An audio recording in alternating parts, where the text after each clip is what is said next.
L'hypertrophie bénigne de la prostate ou adénome prostatique se développe chez l'homme, en général vers l'âge de 60 ans, d'aucuns pensent même plus récent. Alors, c'est une affection très banale. On estime que près de 60 à 80% des hommes de race surtout blanche en sont atteints déjà à partir de 60 ans. Mais la survenue d'un adénome de la prostate est moins fréquente chez les hommes d'origine africaine ou asiatique. Des médicaments synthétiques et de la phytothérapie sont parfois préconisés pour retarder le développement de l'adénome prostatique ou diminuer toutefois les conséquences urinaires qui lui sont liées. Alors l'expérience de nombreuses années de traitement de l'hypertrophie bénigne prostatique dans de nombreux pays a montré qu'il est vital de mieux associer plusieurs plantes ou extraits de plantes. Mais dans un petit pays d'Afrique de l'Ouest, un chercheur en phytothérapie dit avoir la solution. La maladie de la prostate, peut-on vraiment en guérir? C'est une interrogation à laquelle vous réfléchissez. Mesdames, Messieurs, vous êtes sur Sikaï, c'est bien sûr l'émission Angle de vue. Qu'est-ce que la prostate? Qu'est-ce que l'adénome prostatique? Quels sont les signes de l'augmentation du volume de la prostate? Quelles sont les complications liées à l'adénome prostatique? Les réponses à toutes ces interrogations et bien d'autres encore sont pour tout de suite. Mais avant de donner la parole donc à nos invités qui sont déjà sur ce plateau, voici d'abord ce qui fait l'essentiel de l'actualité sur le continent, c'est le flash de l'information. Le Parlement burundais a massivement approuvé mercredi un projet de loi prévoyant que le pays se retire de la Cour pénale internationale, marquant une nouvelle étape dans son isolement croissant vis-à-vis de la communauté internationale. Le texte a ensuite été présenté au Sénat et adopté à l'unanimité, 39 voix sur 39 votants. Un retrait du Burundi de la CPI serait une première dans l'histoire de la Cour. Le gouvernement sud-soudanais a qualifié de pur mensonge des rumeurs se propageant sur la mort du président Salva Kiir. Des ondits qui suscitent une vive inquiétude dans le rang de la population sud-soudanaise. Il a fallu un démenti du ministre de la Communication, puis une apparition du président paradant à bord d'un 4x4 dans les rues de Djouba pour soulager la tension. Au moins 10 personnes ont été tuées en début de semaine et plus de 50 blessés dans des affrontements entre le mouvement islamique du Nigeria, groupe chiite et les forces de sécurité dans l'est de Katsina, au nord, a déclaré un porte-parole du mouvement. La vague de violence s'est propagée dans plusieurs États du nord du Nigeria en ce jour de l'Akura, fête religieuse particulièrement suivie dans la mouvance islamique chiite.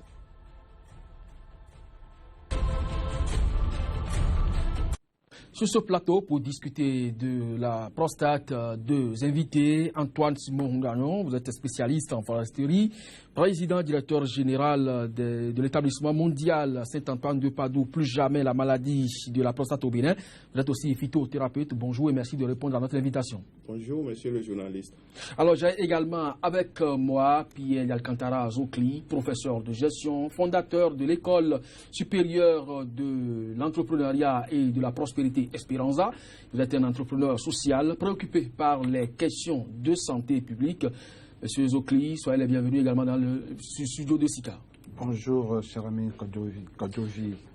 Voilà, mesdames, messieurs, je vous propose donc de retrouver nos invités juste après cette transition.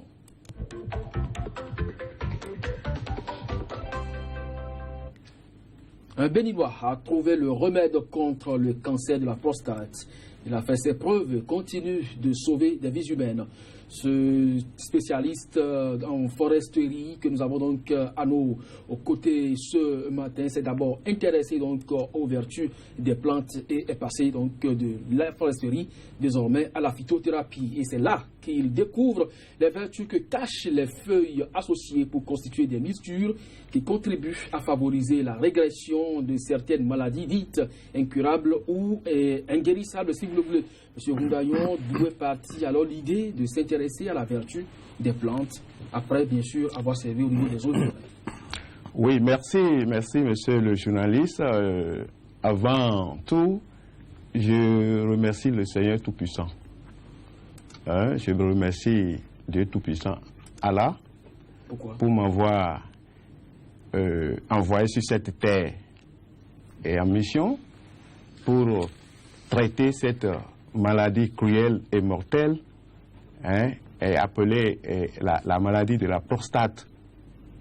Et moi, je traite, mais c'est lui qui guérit, c'est le Seigneur qui guérit. Voilà. Alors, d'où est-ce que l'idée d'aller chercher la vertu des plantes pour pouvoir traiter des maladies est partie?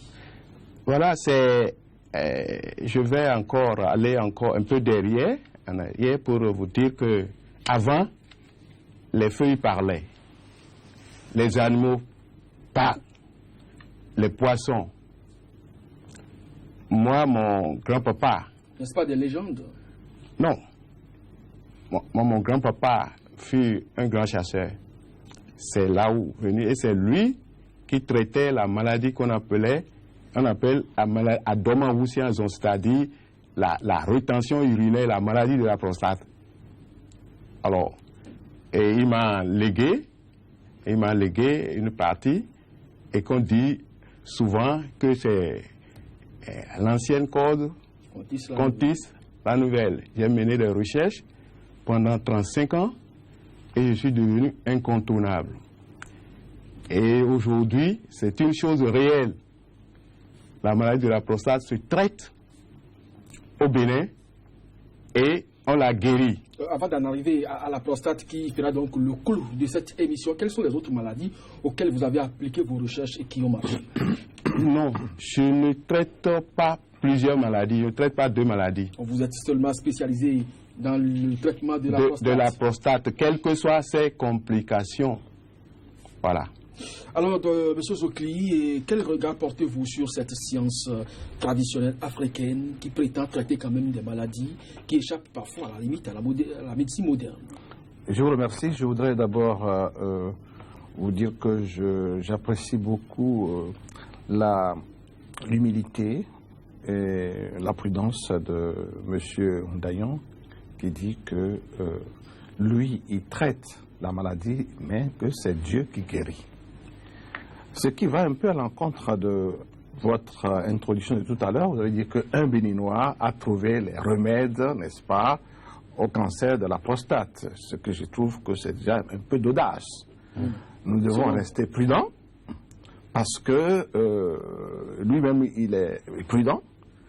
De deux, il faut savoir que pour prétendre guérir une affection aussi importante, aussi dangereuse, il faut pouvoir passer dans beaucoup de laboratoires, faire tous les tests et faire des enquêtes, avoir une historique, n'est-ce pas, de l'ensemble des malades traités et voir leur évolution dans le temps pour pouvoir affirmer que effectivement on guérit.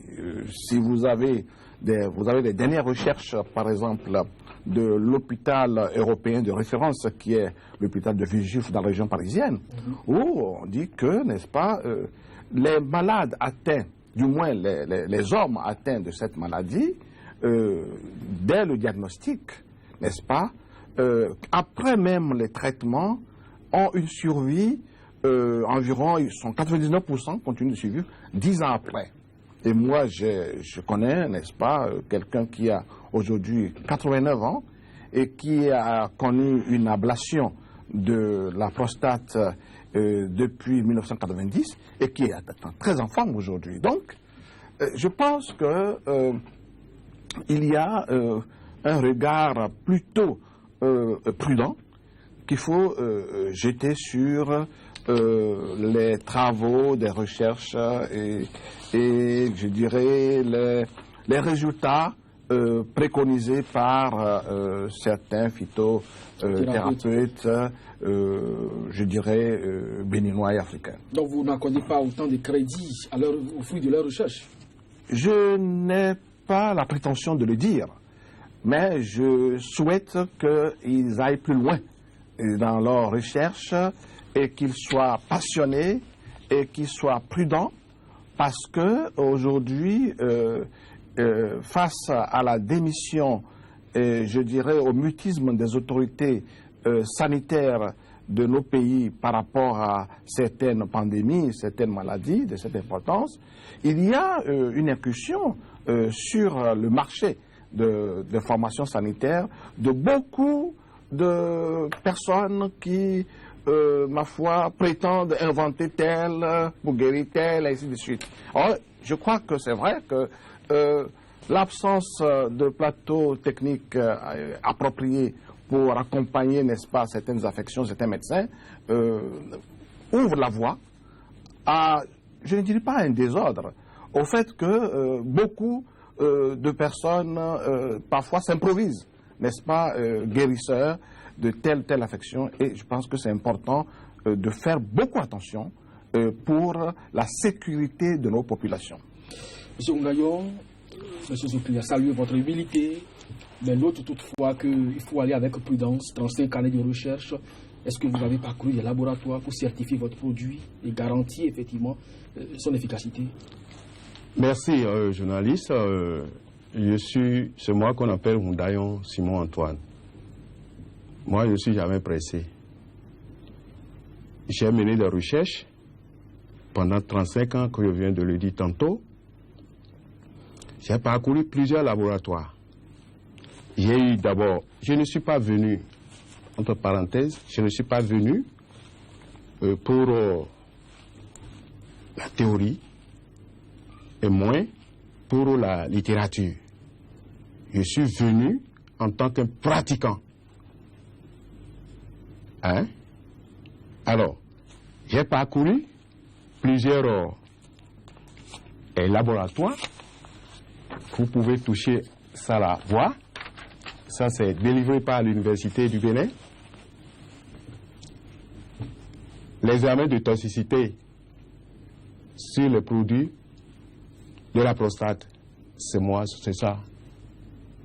C'est signé d'un éminent professeur qui a fait ses chers. Il a amené ses amis de partout, Lomé, partout, pour essayer. Et ce produit est bon. Et ça se traite efficacement. Et guérit. Donc, on ne peut pas aujourd'hui dire que devant moi-même, moi je suis là en personne, hein, et tous ceux-là qui ont leur vision sur moi aujourd'hui sauront que bon, c'est quelqu'un qui n'a souvent pas le temps, mais qui a accepté de partager, parce que je suis venu aider le monde entier à travers de cette émission. Alors, voilà, M. Zokli, la réaction de M. Ngayon qui estime, avec preuve à l'appui, qu'il a fait un test au niveau des laboratoires de l'université la plus grande dont dispose son pays aujourd'hui. Est-ce que vous êtes un peu rassuré par rapport à l'aspect technique de la question? Je suis désolé, je ne suis pas rassuré, et malgré mon amitié et je dirais mon respect pour M. Ngayon, je ne suis pas influencé du tout par cela, parce que au Bénin, j'ai reçu il n'y a pas longtemps, il y a moins d'un an, le ministre de la Santé sur Secret de Prospérité, et nous avons évoqué ce problème, n'est-ce pas, du traitement du cancer de la prostate. C'est maintenant que le Bénin a décidé, le gouvernement actuel, dans la continuité du gouvernement précédent, vient de décider d'installer au Bénin, je pense, 3 centres de radiothérapie, 3 centres de traitement de différents cancers au Bénin, dont un à Cotonou. Dont un à Cotonou. La radiothérapie, c'est entre autres méthodes de traitement. Tout à fait. Donc, alors, si, comment dirais-je, ce professeur de l'université du Bénin a certifié quelque chose, mais sur quelle base? Est-ce que c'est un cancérologue, un oncologue, un urologue? Qu'est-ce qu'il est? Ou du moins, il dirige quel laboratoire? Quel est le travail de ce laboratoire? Je n'en sais rien.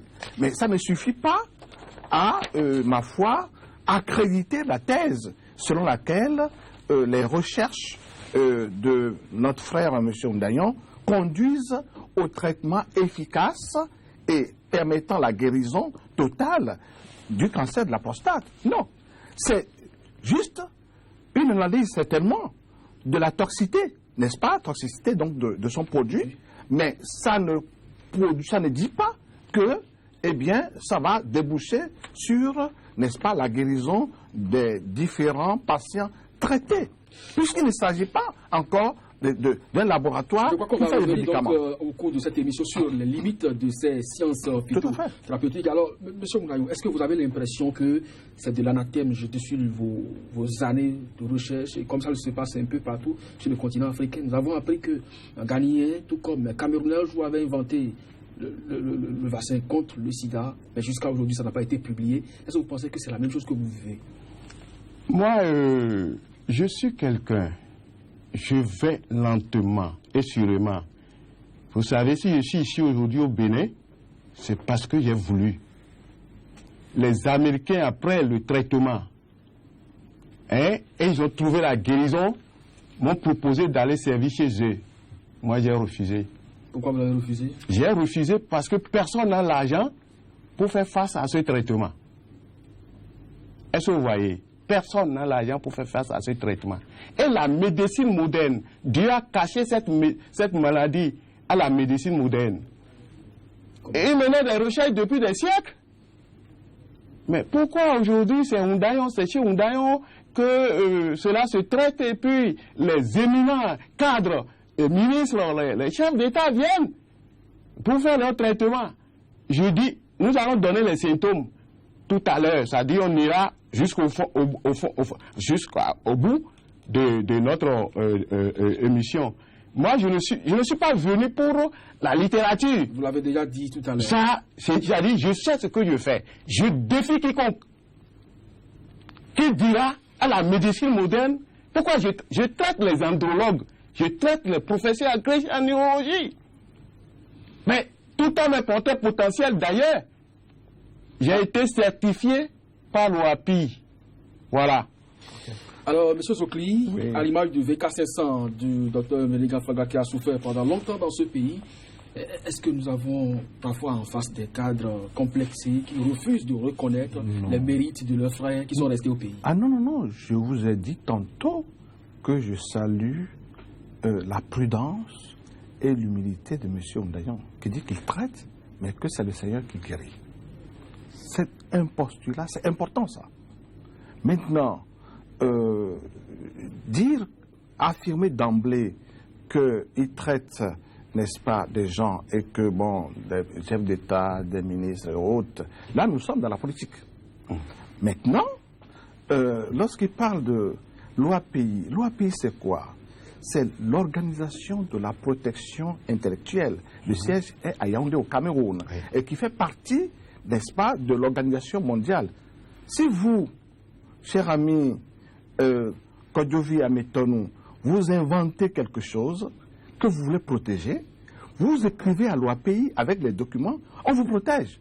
Mais l'OAPI ne certifie pas, là, comment dirais-je, ne dit pas que ce que vous faites, eh bien, la guérison ou les résultats, non, ne concerne pas l'OAPI. L'OAPI vous protège contre d'autres usurpateurs qui viendront voler votre idée, qui viendront voler votre projet. C'est tout, c'est ce que fait l'OAPI. Moi, j'ai inscrit Jeune Entreprise d'Union Afrique francophone à l'OAPI, Cameroun. Il y a de cela, je dirais, dans les années 1995. Ça fait combien de temps? C'est à peine 21 ans. Mais au niveau d'Espérance University, j'ai fait protéger ça par l'OAPI.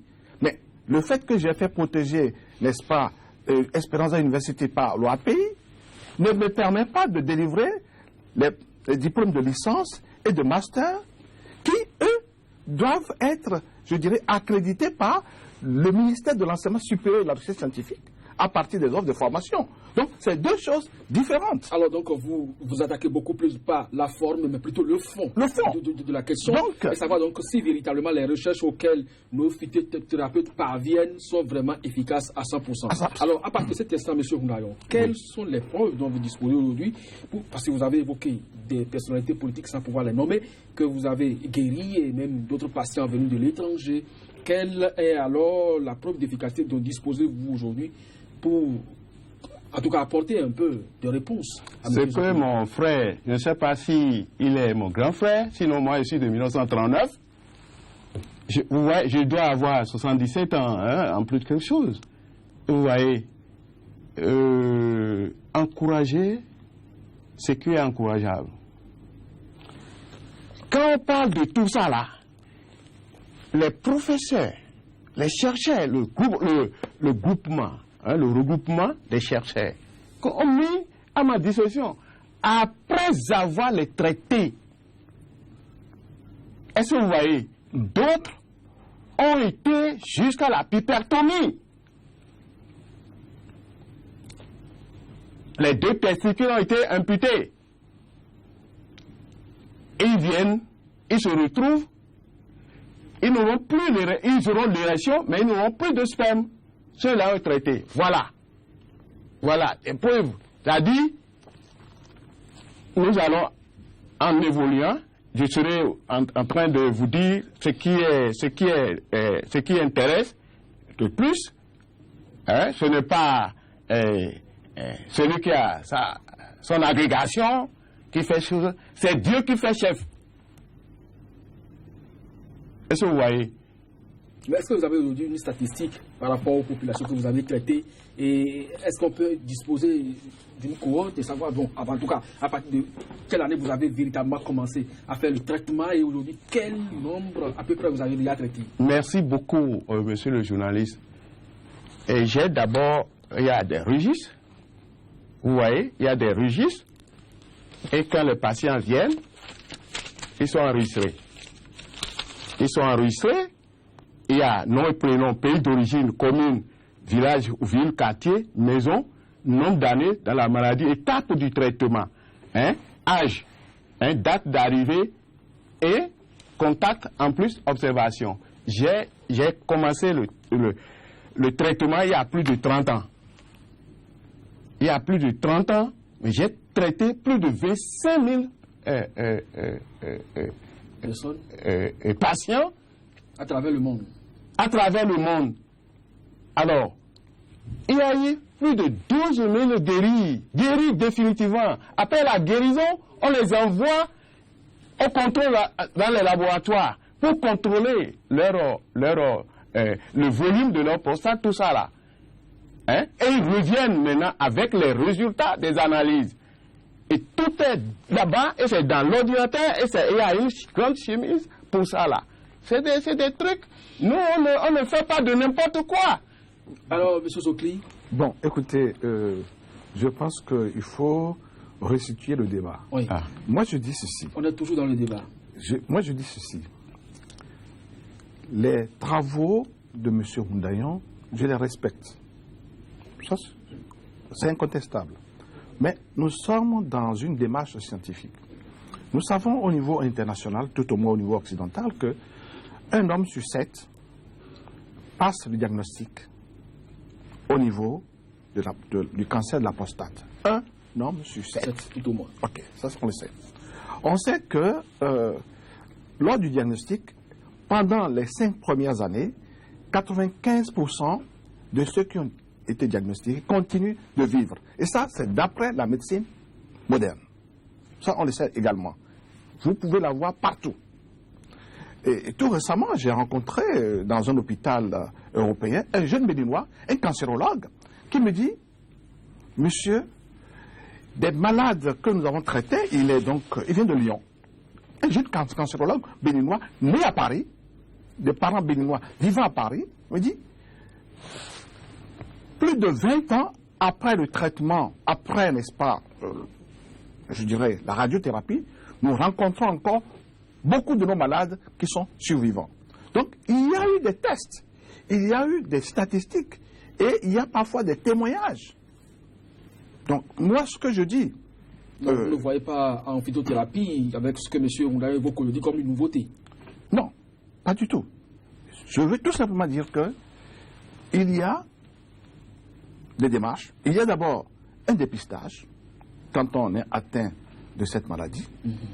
Et le dépistage commence par quoi? Un toucher rectal, ma foi, ganté, n'est-ce pas, qu'un médecin, généralement un urologue, réalise avec son, n'est-ce pas, son patient, pour pouvoir palper la prostate et évaluer les irrégularités éventuelles. Après, n'est-ce pas, ce premier examen, il passe à un deuxième niveau qui est la prise de sang.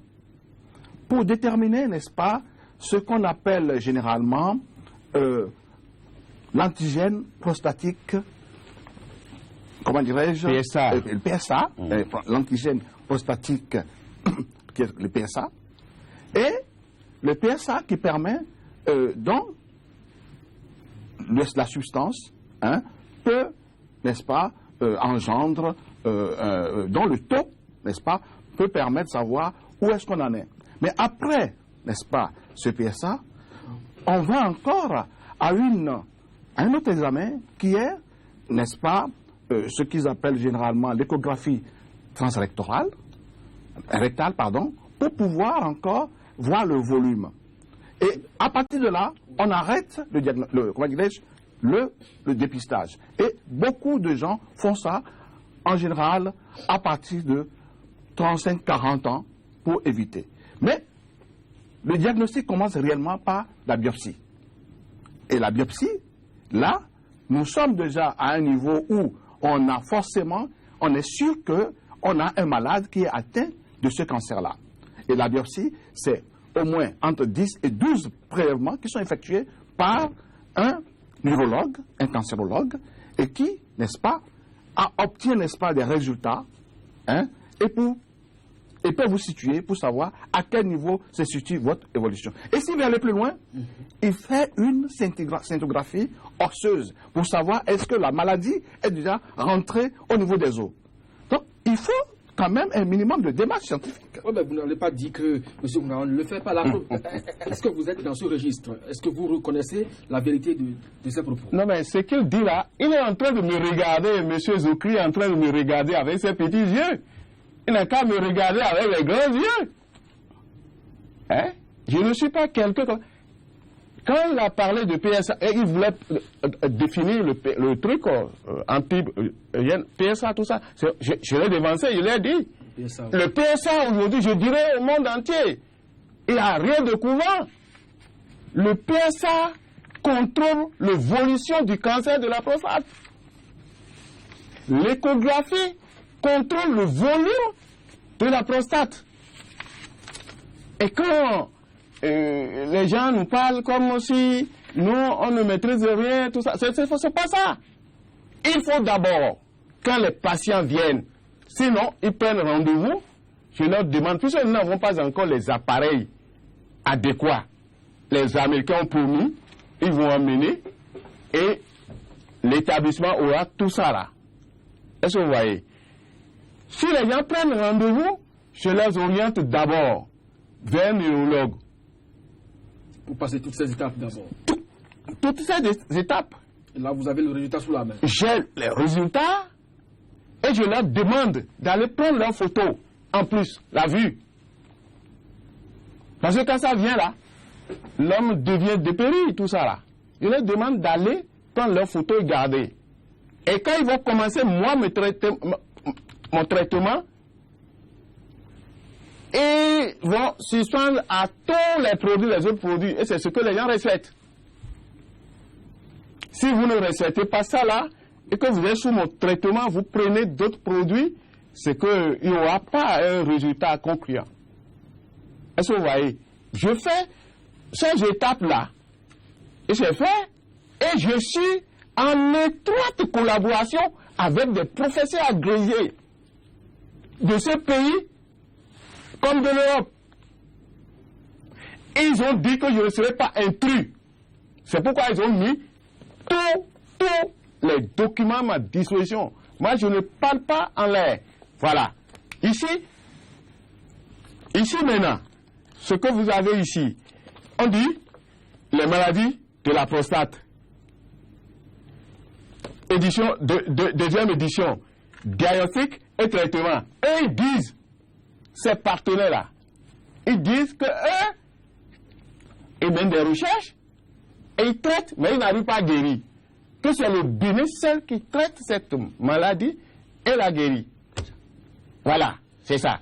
Donc je vais vous dire, vous m'excusez, hein? Oui, je vais vous dire, on ne On ne peut pas traiter la prostate pendant 5 mois. S'il n'y a pas le cancer, la prostate, à partir de 6 semaines, de 2 à 6 semaines, l'intéressé doit se retrouver. Est-ce que vous voyez? On ne perd pas la prostate. Pourquoi? Voilà. Ce n'est pas moi qui ai écrit. J'avais sorti un message. Entre-temps, il y a de cela 15 ans, les gens voulaient m'enlever. On m'appelle pour me dire, vous voulez nous affamer. Voilà, maintenant c'est confirmé. Qu'est-ce qu'il y a écrit là? Il a écrit, ils ont mis traitement infractif.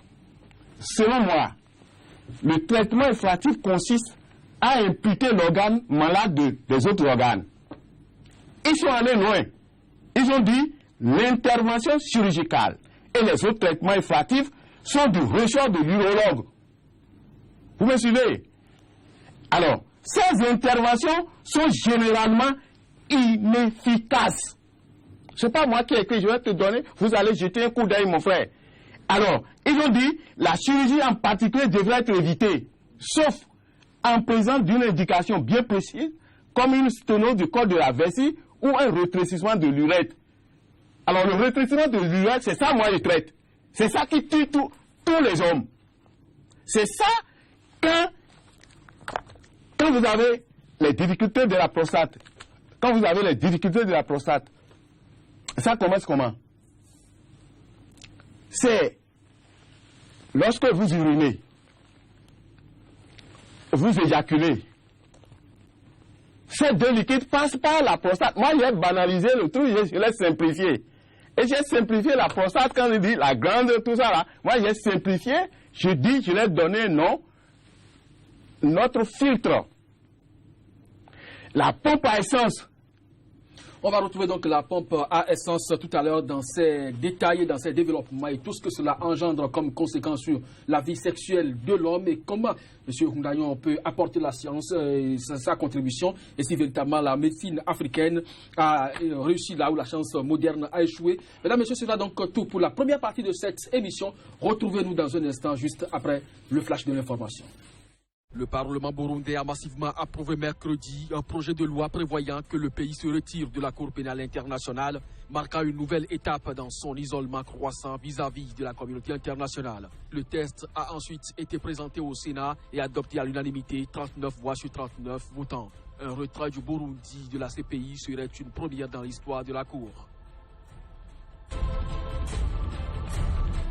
Le gouvernement sud-soudanais a qualifié de pur mensonge des rumeurs se propageant sur la mort du président Salva Kiir.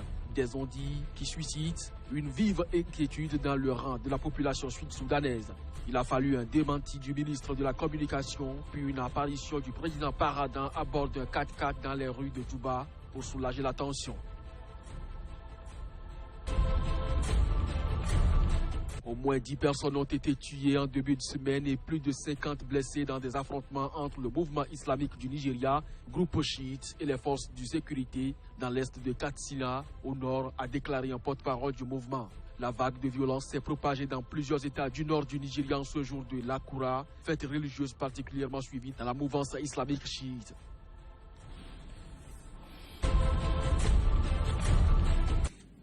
Le débat se poursuit sur Sika. Mesdames, Messieurs, l'absence de réglementation ou la mauvaise utilisation des pratiques et des médicaments traditionnels peut avoir, bien sûr, des conséquences nuisibles, voire dangereuses sur la santé des individus. Alors, on peut donc se poser la question de savoir s'il existe un droit dans les pratiques de la médecine traditionnelle. Comment pourrait-on redonner donc ces lettres de noblesse à la médecine traditionnelle quand on connaît les risques qui pourraient être liés à cette pratique donc, face donc, à la question du cancer de la prostate, par exemple, quelles sont éventuellement les limites de la découverte du phytothérapeute?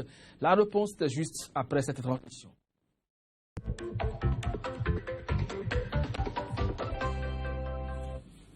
Le débat, c'est toujours avec Antoine Simon Houndayon et Pierre d'Alcantara Zoclive, mes invités qui sont sur ce plateau. Et nous parlions depuis le début de cette émission du cancer de la prostate et ses éventuelles guérisons possibles avec une invention de spécialiste en foresterie, M. Simon Antoine Houndayon. Alors, vous parlez donc du filtre humain que constitue donc l'organe sexuel masculin. Voilà. Alors, je disais tantôt que j'ai simplifié le problème de la prostate. Je l'ai simplifié parce que c'est notre filtre pour ceux-là qui ne maîtrisent pas la chose. C'est notre filtre. Alors, votre simplification, ça consiste à... C'est-à-dire, c'est par là où passe l'urine.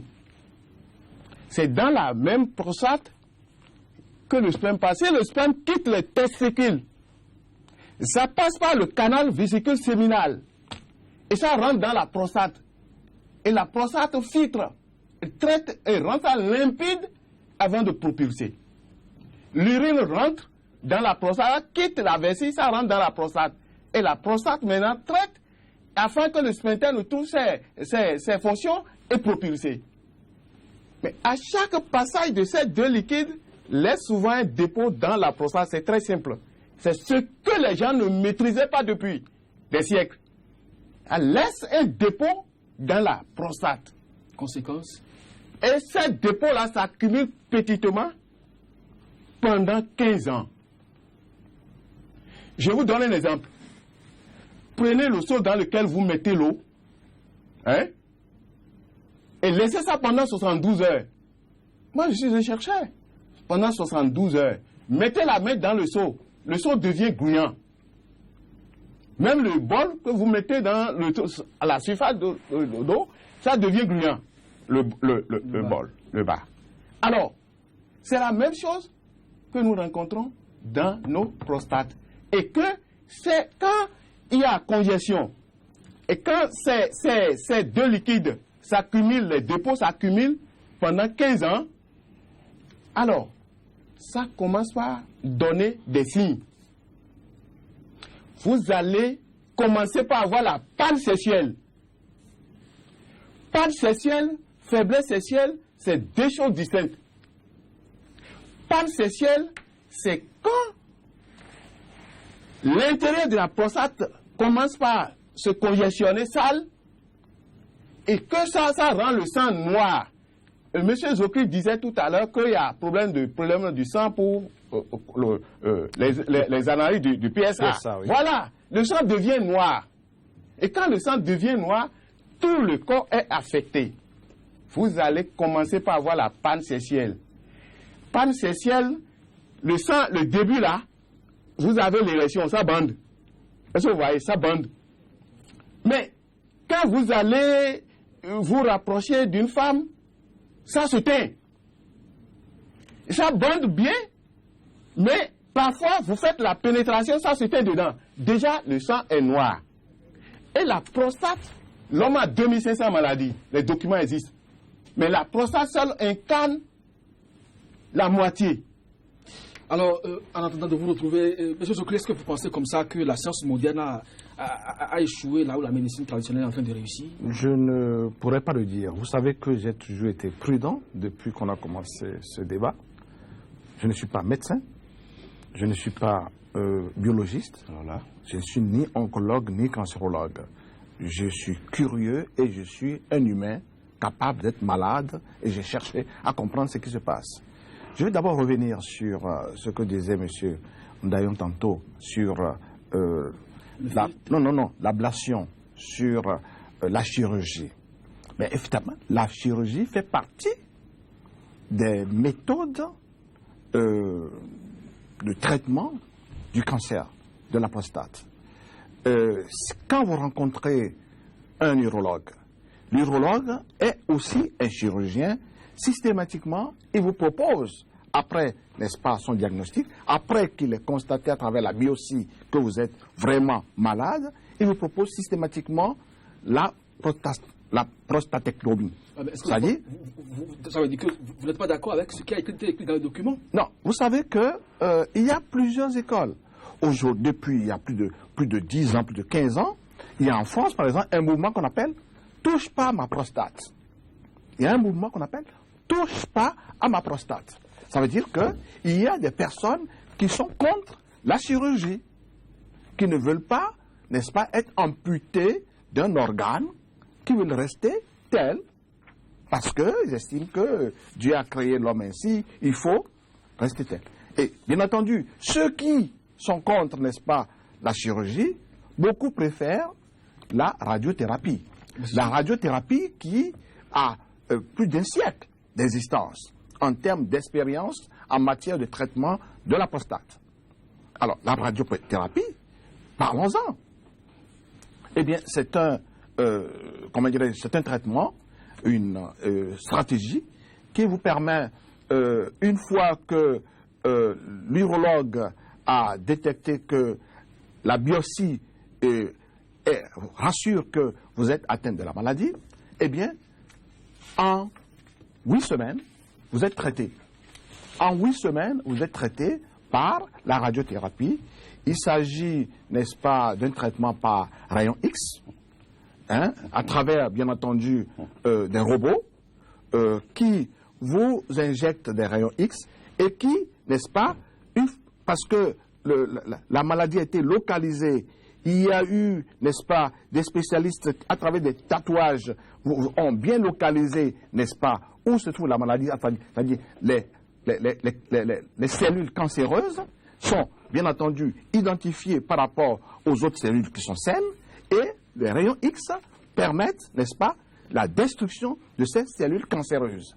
Alors, et ça dure entre 10 et 15 minutes par semaine, 5 jours par semaine, pendant 8 semaines, et vous êtes déjà un peu éloigné, épargné de la maladie. Mais attention, vous avez 3 années de traitement complet pour pouvoir s'assurer que... C'est pas pour les petites bourses. Non, attention. Alors que tout le monde est exposé à la maladie. Le traitement, c'est 3 ans, mais la radiothérapie, c'est 8 semaines. Et pendant 3 ans, vous avez, n'est-ce pas, des médicaments que vous prenez, dont il y a un spécifique qu'on appelle Enatoné, qui c'est à un coût, que vous prenez tous les 3 mois, et vous avez la possibilité d'avoir une surveillance régulière au moins tous les 3 mois pour connaître, n'est-ce pas, votre taux de PSA. Mais sachez déjà que après les 3 mois, après d'abord la radiothérapie et les premiers 3 mois du traitement par Enatoné, eh bien, vous avez déjà votre taux de PSA qui baisse. Oui, c'est ce que vous détenez aussi comme connaissance. Je rappelle que le livre que M. Ndayon a sous la main date de 2013, donc de 3 ans seulement de vieillesse. Donc tout le monde peut aussi le consulter. Donc c'est un document récent. Et si donc l'information y figure, c'est bien parce que les chercheurs en sont arrivés à cette conclusion. M. Ndayon, est-ce que vous pensez aujourd'hui que les gens peuvent faire confiance, ne serait-ce qu'à 90% à votre pratique? À 95%, bientôt 100%. Les 5% sont passés où jusque-là? Oui, les 5% parce qu'il y a des gens qui n'arrivent pas à bien prendre les produits. Ils prennent les produits, ils commencent le traitement, ils commencent à avoir satisfaction, amélioration, et tout de suite, ils avaient d'autres produits, et ils vont rechercher ces produits. Alors, nous parlons de posologie, est-ce que vous en avez? Mon Dieu, posologie. Mais ne sommes pas... Moi, j'ai déjà dépassé tout ce truc-là. Je ne suis pas... J'ai déjà dévancé les faits. C'est ça. C'est la posologie. Comment cela se passe? On va être bref. On va être bref. Nous avons 4 types de traitements. Il y a un traitement préventif pour les jeunes de 25 à 35 ans. Ça, c'est un traitement de 2 semaines. Ils ont seulement 2 produits à utiliser. Alors, le second type de traitement, c'est le traitement curatif pour ceux-là qui ont plus de 40 ans, mais qui n'ont jamais reçu la sonde et qui n'ont jamais été opérés. C'est un traitement de 6 semaines. On a encore 1 minute. Ah, 1 minute. Oh là là. Le troisième type de traitement, il y a ceux-là qui ont déjà été opérés et qui ont déjà le cancer. Tout ça là, c'est un traitement de 8 semaines. Alors, 4e traitement pour le cancer, ceux-là qui ont déjà le cancer. C'est un traitement de 1 an. Est-ce que vous voyez? Les produits sont là. Les produits sont là. Il y a le produit numéro 1, produit numéro 2. Il y a le désinfectant. Le produit numéro 1 remplace l'intervention par laser. On ne perd pas la prostate, je le dis. On ne perd pas la prostate, je le dis, c'est bien sûr Simon Antoine Ndoyon qui est le président de l'établissement mondial Saint-Antoine de Padoue, plus jamais la maladie de prostate au Bénin. Merci donc à vous, monsieur Pierre d'Alcantara Zokli, fondateur de l'Université Esperanza, également acteur du développement personnel, animateur de l'émission Secret Prospérité. Merci à chacun de vous d'avoir partagé avec nos téléspectateurs vos points de vue sur la maladie de cancer de la prostate. Ce n'est qu'un débat qui a ouvert. On reviendra forcément sur le sujet puisqu'il y a beaucoup d'autres aspects que nous n'avons pas pu aborder au cours de cette émission. Merci donc à chacun et à tous de nous avoir suivis et à très bientôt.